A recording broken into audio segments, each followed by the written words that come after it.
또 우리 미스터마켓 김프로님의 시간이 돌아왔습니다. 네. 빠밤. 오 바뀌었어. 좀 달라졌네. 와 PD들 이끌고 있는 것 같더니 이게 바로 뭐- 바뀌었네. 일신울신 하잖아요 우리는. 네. 잘 보여야 돼요. 매일매일이 새롭습니다. 실무자가 짱이야. 아 근데 안 좋은 소식이에요.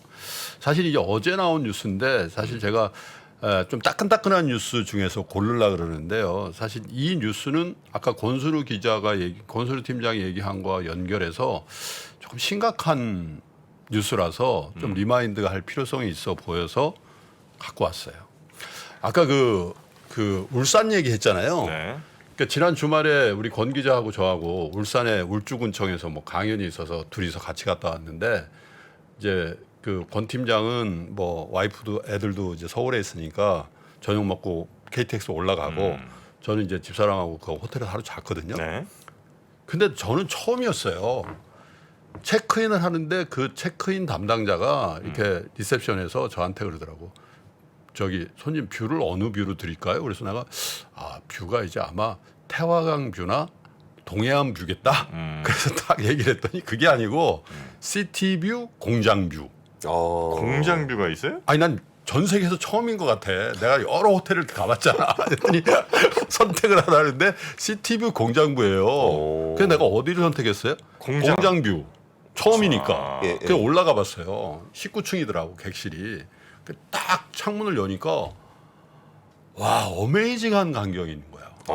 그래서 원경으로 공장이 쫙 있고 거기서 이게 막 그 연기가 막 나오는데 그게 사실 어떤 입장에서 보면 와 공해다 뭐 공장 뷰가 무슨 뷰냐 이런 불만이 아니라 나이가 들고 이 경제를 걱정해서 그런지 아름다워. 난 이 뷰가 세상에 어떤 뷰보다 몽블랑 뷰 뭐 무슨 무슨 테임스강 뷰 뭐 뉴욕 시티 뷰보다 너무 아름다운 거예요. 근데 잘못하면 울산의 그 호텔에서 볼 수 있는 그 공장 뷰가 이제 불이 다 꺼져. 없어질 수도 있지 않겠냐.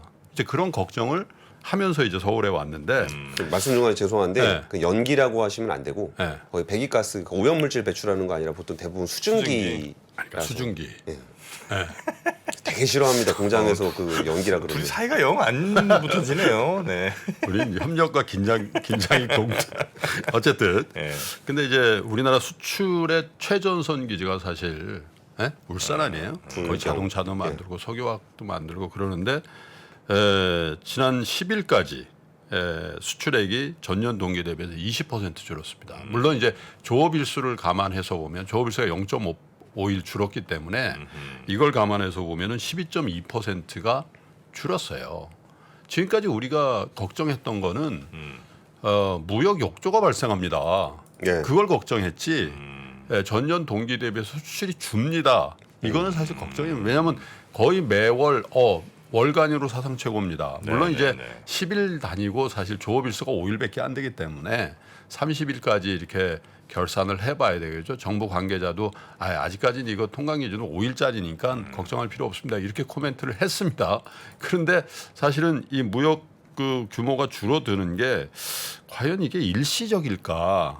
라는 생각을 하기가 좀 그래요. 그래서 이제 세부적으로 좀 보면은 주요 품목별 수출액을 보면 승용차, 자동차죠. 5.4%가 늘었고 선박은 무려 76.4%. 이건 이제 인도가 있었다거나 이제 그렇게 됐다는 얘기죠.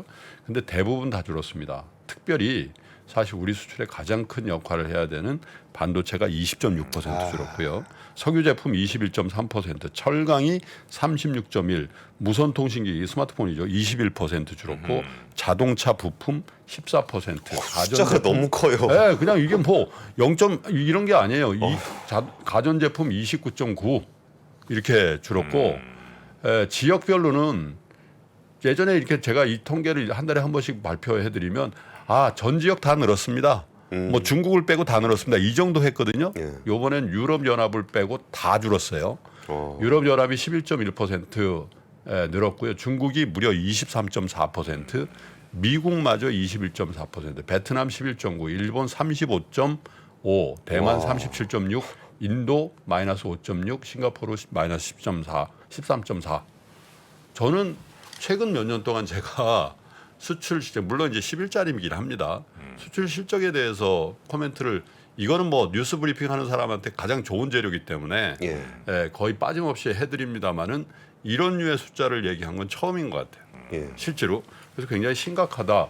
수입액도 역시 줄었습니다. 왜냐하면 이제 그 전반적으로 경기가 안 좋다는 얘기죠. 11.3% 감소해서 156억 2,200만 달러로 집계가 됐는데 원유는 늘었어요. 원유 7.6% 늘었고 석탄도 10.4%. 에너지 수입액은 전년 동기 대비 증가세를 이어갔는데 가스가 좀 줄었더군요. 마이너스 16%.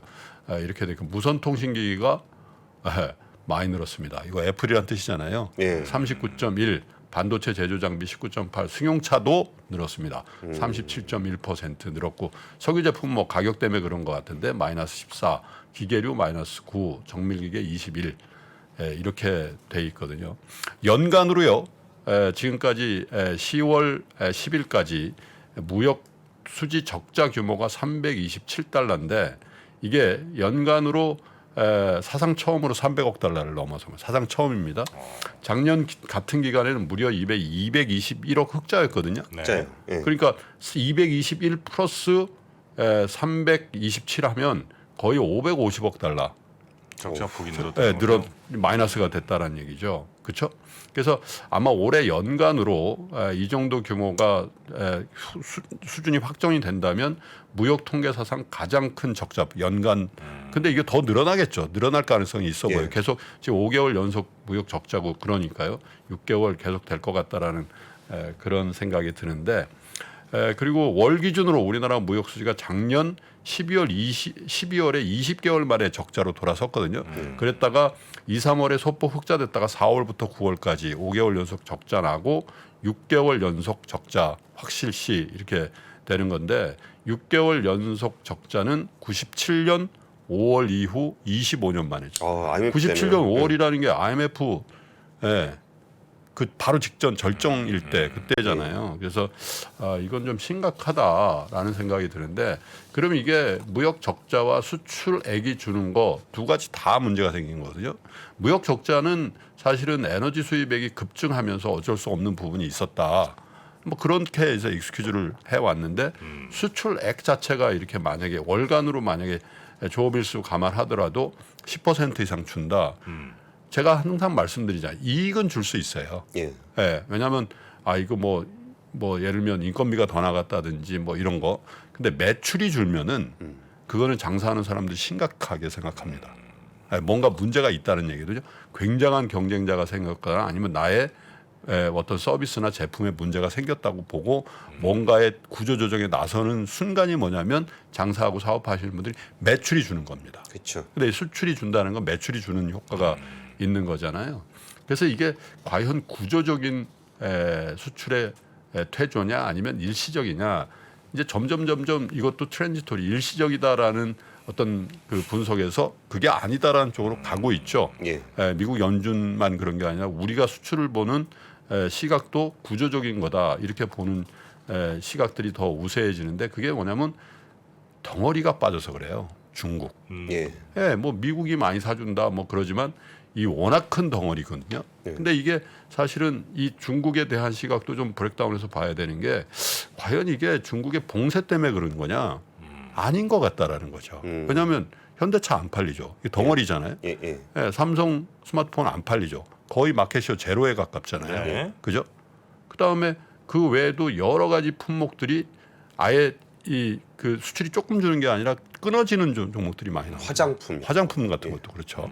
그래서 이런 대중국 수출이 구조적으로 퇴조되는 상황에서 미중 간의 갈등과 그 사이에 끼어 있는 한국의 입장이 그걸 가속화시키는 상황으로 가는 거라면 이게 수출의 퇴조라든지 무역 역조 왜냐하면 우리는 대중국 수출에서 대부분 흑자를 냈단 말이죠. 네. 그죠?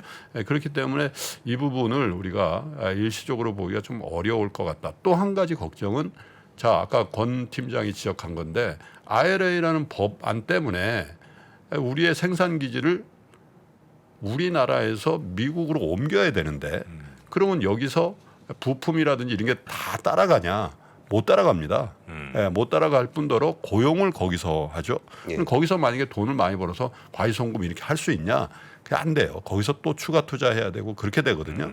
그렇기 때문에 사실 이 미국의 IRA 법안이 이제 어느 정도 구축이 되고 성숙기로 접어들면 우리의 무역 규모 자체가 줄어들 가능성도 배제할 수가 없죠. 그렇잖아요. 예. 그래서 이걸 어떻게 할 거냐 이게 굉장히 머리 아픈 숙제인데 어쩌면 차별적인 우리 증시의 약세도 이런 것들을 반영하고 있는지도 몰라요. 그리고 우리나라가 이제 경제가 리바운드했던 거는 우리나라 경제가 좀 안 좋다 그러면 환율이 올라서 우리나라 제품들의 가격 경쟁력이 올라가는 방식으로 이걸 메이크업을 많이 했었거든요. 그렇죠. 근데 지금은 환율이 강함에도 불구하고 전혀 그 수출 쪽에서 재미를 못 보고 있는 거는 김 프로님 말씀대로 뭔가 구조적인 변화에 대해서도 충분히 고민을 깊게 고민을 해봐야 되는 것 그런데 같아요. 이제 그 구조의 가장 핵심이 반도체라는 겁니다. 지금 이제 반도체 PQ가 다 빠진다는 거거든요. 네. 그래서 가격도 빠지고 양도 빠지는데 어제 제가 반도체 전문가들하고 다른 프로에서 녹화 토론을 하고 왔는데 그분들 얘기가 그래요. 이구동성으로 지금 반도체 매출이 정상 매출 아닐 수도 있다. 거래처에서 그냥 거래 관계 때문에 사준다 이거죠. 재고가 재고로 이전되는 그런 얘기들을 하더라고. 그래서 반도체 프라이스의 약세는 당분간 이어질 가능성이 있고 수요도 그러고 보면 이제 팬데믹 기간에 반도체가 집중적으로 들어가는 제품들이 워낙에 많이 팔렸죠. 맞아요. 네. 예. 그렇잖아요. 온라인 뭐 이런. 그게 사실 우리 반도체를 다 필요로 하고 또 그 반도체를 상당 부분 우리가 사서 우리가 만들어서 판 부분도 있거든요. 그렇죠. 예. 그래서 이제 그런 부분에 대한 걱정이 아마도 지금 10월 중순 와 있는 이 시점에 굉장히 노정이 되고 있는 것 같고 과연 이러한 사이클에 들어가 있는 상황에서 구조가 합쳐진 이 불안 국면이 올해 남아 있는 4분기 내년 1분기 정도 끝난다면 굉장히 좋겠는데 혹시나 이게 더 길어지면서 부조화되는 건 아닌가. 그래서 정부의 역할 기업들도 굉장히 비상한 그런 상황으로 인식을 하시고 대처를 좀 해주셔야 될 것 같다. 그런 생각이 좀 듭니다. 네. 자, 그러면 우리 미스터 마켓까지 여기서 정리를 하고요. 우리 권 팀장 보내드리고 바로 박병창 부장님 좀 네. 모시도록 하겠습니다. 자, 권수리 팀장 오늘도 고생 많으셨고요. 내일도 잘 부탁드립니다. 예, 감사합니다. 권순이었습니다. 네. 최근에 이제 매크로 경제 환경에서 가장 많이 나오는 얘기가 이제 인플레이션이죠. 이 매크로 경제라는 게 우리 일상생활에서나 아니면 투자에서나 굉장히 큰 영향을 주는 게 맞는 것 같습니다. 매크로 경제에서 가장 중요한 게 금리, 환율, 물가 이런 거거든요. 금리가 높을 때 유리한 기업이 있고 금리가 낮을 때 유리한 기업이 있을 겁니다. 환율이 높을 때 유리한 기업이 있고 환율이 낮을 때 불리한 기업이 있을 겁니다. 유불리를 논하면서 같이 그 기업에 대한 분석을 하거나 투자를 하는 게 조금 더 도움이 되지 않을까요? 상반기 최고의 베스트셀러 인플레이션에서 살아남기. 지금 서점에서 확인하세요.